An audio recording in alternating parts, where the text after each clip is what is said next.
Prajem pekný večer. Moje meno je Dominik Žalinský a dnes vám budem čítať z blogu Buzerant. Žiadna úroda, iba palivá. Sloboda Maxing bez kosáku a kladiva. Keď youtuber Jan Špaček zverejnil mesiac pred parlamentnými voľbami v septembri 2025, jeden z posledných dielov svojich fabulácií doplnil ho netradičným úvodom. Pred začiatok rozhovoru s Kateřinou Konečnou vložil vyjadrenie, v ktorom s vážnym výrazom všetkých upozornil, že sa nejedná o tradičný novinársky rozhovor s politikom. Varoval, že cieľom nie je zistiť informácie a postoje politika a divákov preto nečaká politický, zisťovací, faktický rozhovor. Koho performatívnu objektivitu tu ironizoval? Čestmírov? Tak jo. Toto je rozhovor s Kateřinou Konečnou s nádychom satíry. Uzavrel Špaček svoj prejav. Wow, takže on to myslel vážne. Normálne sa bál. A mal čoho? Kateřina Konečná v rozhovore pôsobila ako relatable queenka s nonchalantnou charizmou, ktorej by ste behom vyvlastňovania vašej liberálnej nehnuteľnosti a vešenia vášho otca, voliča koalície Spolu a Kulaka, pokojne urobili kávu.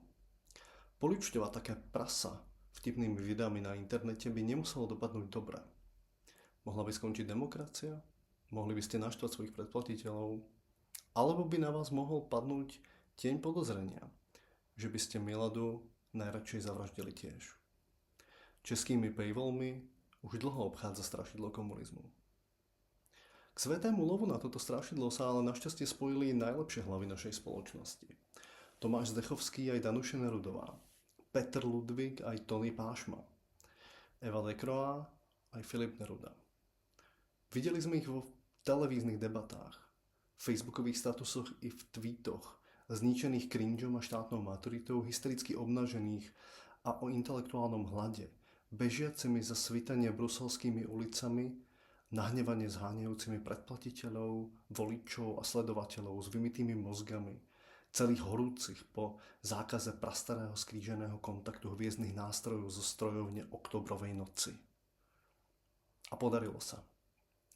Nielenže v roku 2025 sa nenaplnili temne červené prognózy o komunistoch vo vláde, ale hnutie stačilo, komunistické asi v rovnakom zmysle, v akom je KDR, ľudová a demokratická, naviac postihol volebný debakel. Jana Maláčová bola zavraždená komunistami. A aby toho nebolo málo, od 1. januára 2026 bola propagácia komunizmu konečne postavená mimo zákon. Poľnohospodárske nástroje, ktoré implikovali ohnutý chrbát, sú konečne preč. Trvalo to iba 35 rokov a stálo to iba miliardy naliaté do budovania inštitúcií, varovných expozícií, prelomových filmov a literatúry faktu. Práca však nekončí. Treba ďalej vzbudzovať dojem, že to nie je ultrapravicový extrémizmus, zastúpený v parlamente hneď niekoľkými stranami, ale práve u nás úplne irelevantný komunizmus, čo je tým najhorším nebezpečenstvom, ktorého návrat je každou sekundou na spadnutie. Vláda je síce obsadená nahnedlými populistami, ale aspoň tak konečná neskončila v nejakej zbytočnej ďalšej funkcii v snemovni.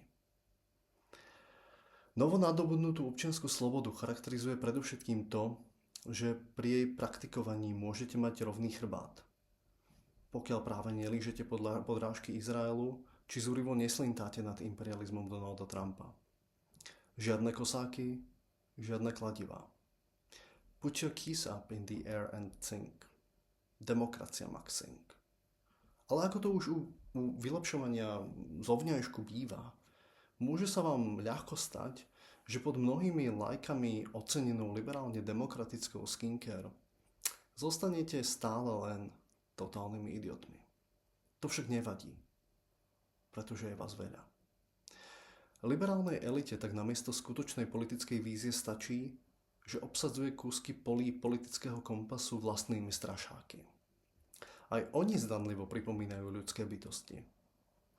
Kým vo svojej prezidentskej kampani pôsobila Danuša Nerudová len ako golem s neoliberálnym šémom, v predvolebnej kampani do parlamentu už bývalá rektorka so záujmom v predražených lampách larpovala za zúfalo hysterického antikomunistického strašiaka.